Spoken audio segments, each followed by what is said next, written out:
There is absolutely no way you cannot love this time of year. It started out a nice, cool, crisp 50-degree day. Now the sun's shining. It's supposed to warm up to 70 degrees. It's hardly a cloud in the sky. It's going to be a great 5th of September day. I'm glad to see Logan left the seat up on it the last time he used it, so I don't get a wet butt.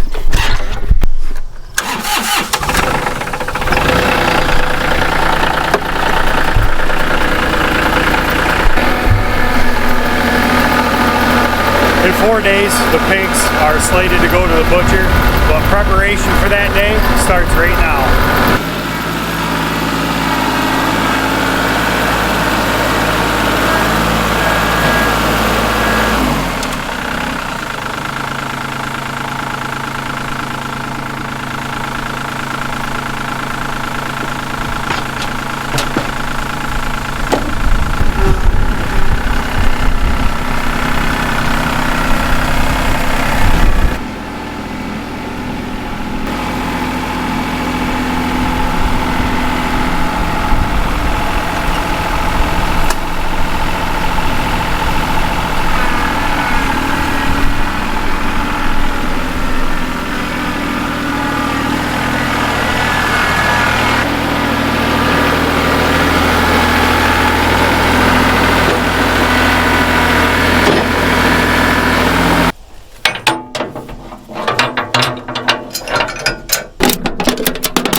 First thing we had to do is get the cattle trailer in place so we can attach this high tensile fence wire to the cattle trailer. A few years back when we were looking into getting into raising pastured pigs, Pete from Just a Few Acres Farm had the absolute best way in my mind to load out pastured pigs, and we've been doing it that way ever since, and it's worked out extremely well.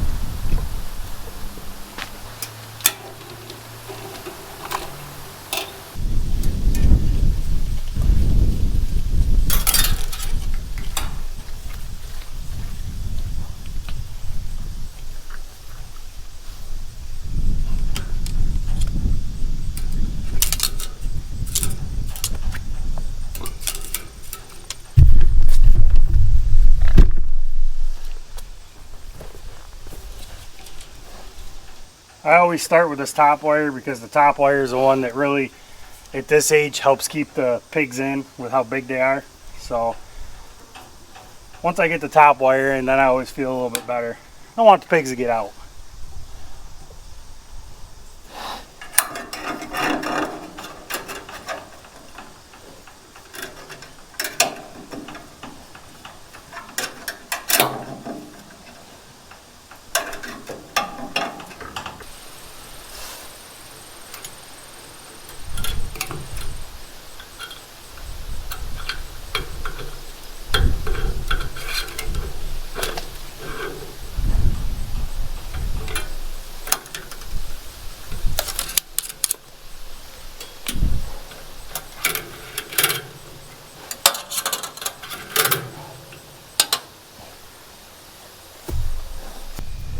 I use the same spot in the fence line every single year, so there's always a patch section of wire here, so I can just undo it, and then once we're done with this process I can put it all back together and we'll do the same thing next year.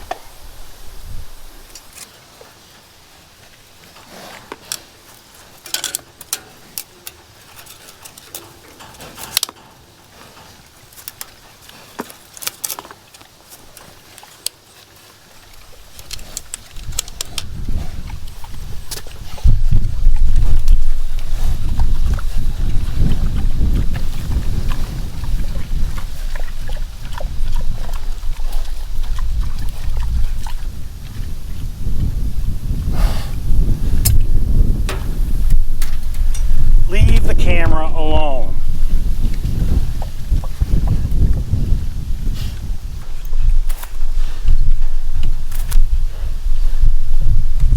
You know, you guys are like kids. Always got to get into something.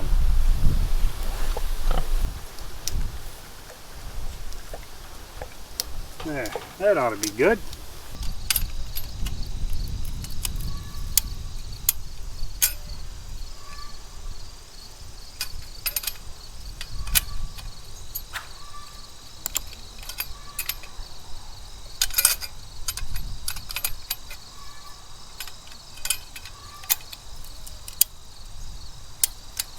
Now we'll go give the electric fencer some juice.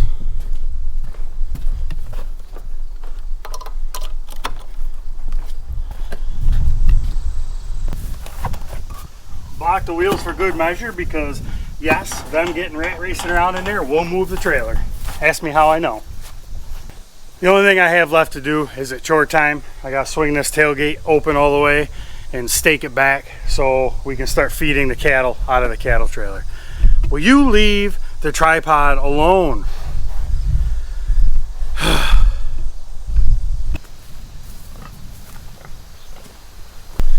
Alright.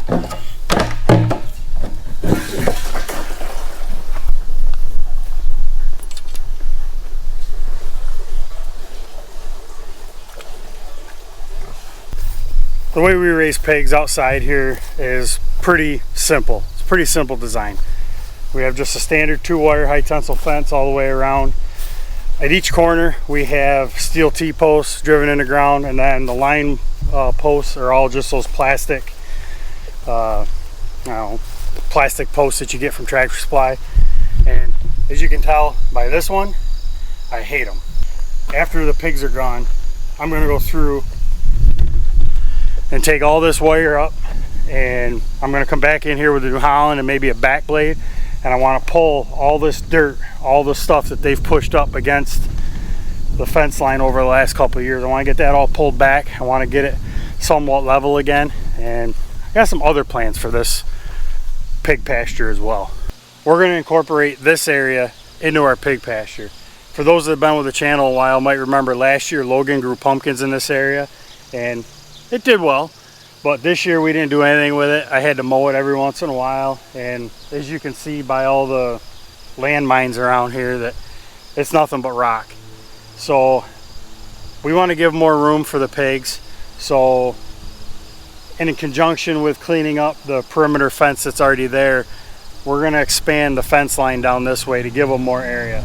Now what I would like to do is take the pig shelter that measures somewhere in the 5 to 6 foot wide range by 12 foot long. We want to bring that down here, and we want to incorporate a little bit more of a secure area to be able to confine the pigs if we have to, using hog panels. And the other reason I would like to do something with that is when we bring piglets home in the spring, they're usually 50 to 60 pounds, and when you get 8 or 10 of them confined to that shelter, it's not a whole lot of room. Yeah, they're only in it for a week or so, but it'd be nice to just give them a little bit more elbow room. So I'm hoping to have a bunch of changes done to this. As soon as these pigs go, this is something on my priority list that I'd like to get done. Well, I think it's full.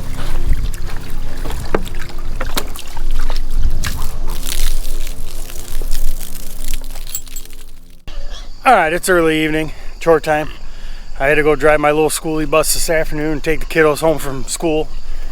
We started up this week, and before we go mess with the pigs, we're gonna go feed those chow hounds, because I get messing with the pigs, they're gonna come wanting their feed. So let's get them fed first. Come here, cows.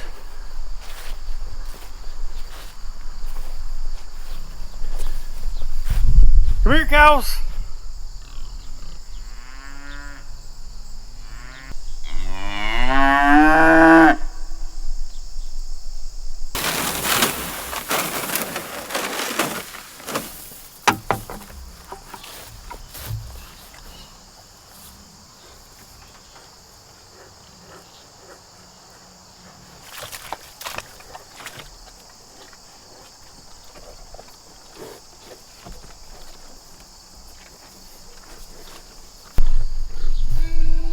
Alright, I guess it's time for you chow hounds. Now, first thing I gotta do is open the tailgate so they can go inside. I'll just push it over here out of the way for now.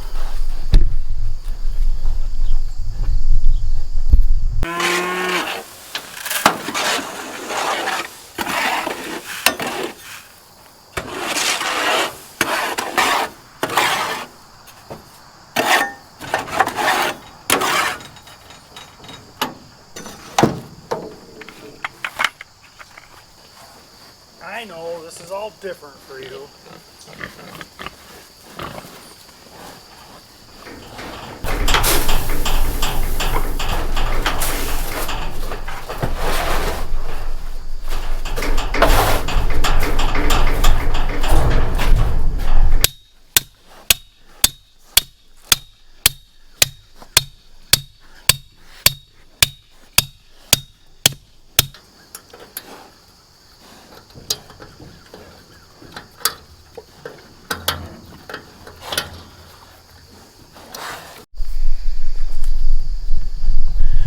Well, eventually they'll figure out that they have to go in there to get the good stuff. The good stuff's not in my boot.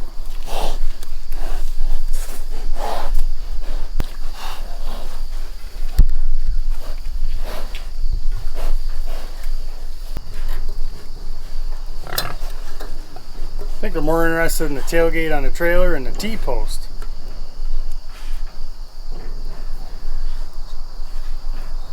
We'll give them a little bit to get acclimated to their new feeding routine. That's why we started it 4 or 5 days ahead of their butcher date. So that way, by the time that morning comes, I can walk right in, dump the feed in, they'll follow me in. I can hurry up, get out, close the door, and they're mine on the trailer. That's the way it's worked in the last 4 years that we've been raising pigs outside, and I don't anticipate any other way of working, but hey, you never know. They're animals. They have a mind of their own. They're going to do what they want. Raising the pigs outside like this has worked out really well for us, but we're going to try our hand at something a little new. We're going to try raising a winter batch of pigs inside in the bottom of the old barn, so we can hopefully take pork to farmers market along with our beef and chicken next year and eggs. We've never raised pork through the winter or pigs through the winter, so it's going to be a brand new adventure. We'll just have to wait and see how it goes, and I'm going to take you along every step of the way, and we'll learn it together. But I hope you found something in this video informative. If you're looking to start your own pasture pig operation, if you like today's video, give it a thumbs up. If you like our channel, as always, we ask you to subscribe. We have a lot of viewers that aren't subscribers. I greatly ask you to subscribe. It doesn't cost anything, and it helps us out, and it helps with getting our channel out there and to be viewed by a lot more new people. So don't forget to hit that subscribe button. We also have an Instagram account, and we also are on Facebook, so check us out on both of those platforms, both at Cobb Hill Farms. I hope you have a great rest of your day. We'll see you next time.